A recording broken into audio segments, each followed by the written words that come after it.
you are. You always deserve to be treated well. Always. You deserve to be treated well, even when you're wrong. So, empathy, right? I've been researching empathy, and it's so basic to just reassure another person, but a lot of people are awkward doing it. It's not awkward if you practice, if you're used to caressing and soothing. For instance, a child. If you are a parent, you know that a child needs to have someone else calm their emotions. And this comes from the core of being unsafe. And as there is a lot of anxiety going on in our society, it must pretty well point to feelings of unsafety. And of course, we are not going to admit that. But once you're with a friend, once you're in contact with someone you trust, please allow to be reassured. And reassuring can sound like, hey girl, whoa, that sounds really harsh. I can imagine that you're thrown off your feet. I can imagine that you feel overwhelmed right now. Honey, that's okay. Would you like me to help you? Would you like me to listen to you? Would you like to tell me a little bit more about that? And a lot of people, they feel love when they're shown interest. And, people are mostly interested in themselves. But when they receive interest of another person, people light up. And we all need that desperate attention. So you can begin to ask questions like, how was that like for you, that incident, that conflict with your coworker? What was that like for you? How do you feel right now? What emotions were going through your body? And how do you look back on it? And those are just the deep, directed questions to get into the topic.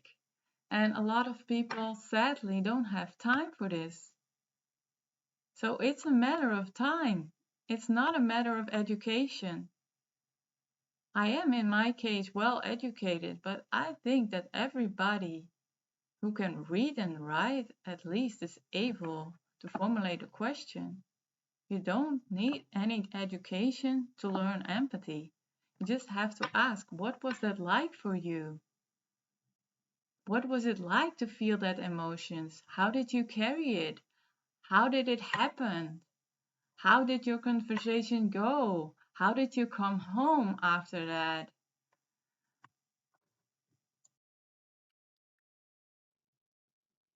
And then, when you ask me, how do you feel? I would say, I feel lied to. I feel like a fool.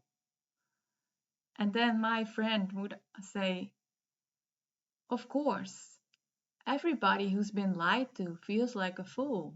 It's not nice being lied to. It's very normal to feel like a fool.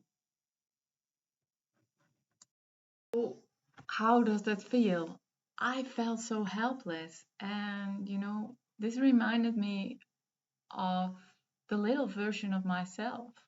Feeling helpless when my dad was having a bad temper and he took it out on me. And this is such a big wound that gets reactivated in real life, that gets reactivated when I have a conflict or irritation with a coworker. And it's so detrimental to see what is past and what is present. And the feelings that arouse in my body, they make me feel helpless. They make me feel like a little child that is cut off from her caregiver, that is cut off from love, that cannot survive because a little child is so dependent on her parents, right? And when I'm like that, I am in total danger. And this activates like amplified feelings of anxiousness, danger, unsafety. And it's so good to be aware that this still plays out in real life and that a lot of us are dealing with a trigger that leads to painful situations in the past. The good news is that we can still calm and caress that hurt child from the past. And we can caress it now and we can soothe it just by saying like, hey, it's not your fault. You are very deserving of love. You are. You always deserve to be treated well. Always. You deserve to be treated well even when you're wrong. You are a valuable human being. So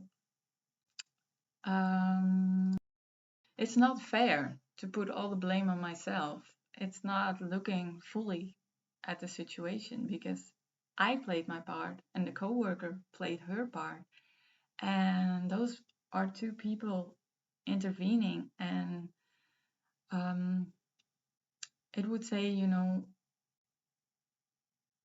I cannot have the blame. I shouldn't be accusing myself. And I should still say that I've done well, despite the circumstances, despite the woundedness. And this is, to me, it's so reassuring. This woman on the other side of the line said, I think you acted great. And, I'm still the same. I'm just wounded. But actually, there is no one to blame. But the fact that I'm wounded, it's not as bad as it was when I was a child. It's just a confusing conflict resulting in a wound, and that wound needs to dry and it needs some time. So, honey, or darling, or dear one, because we should use like these sweet words, like make someone feel important when you talk to that person. Be as kind as you can be. Use the words you use when you talk to your best friends and say, like, give it some time, darling. You know, after a while, things will look better. You get rid of the confusion, and right now you can do something fun for yourself because you're worth of feeling good. You're so worthy of feeling good. So that's the reassurance, the kind reassurance.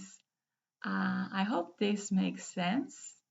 I hope it lands, and don't shy away from commenting. I love all comments and I will respond to all comments.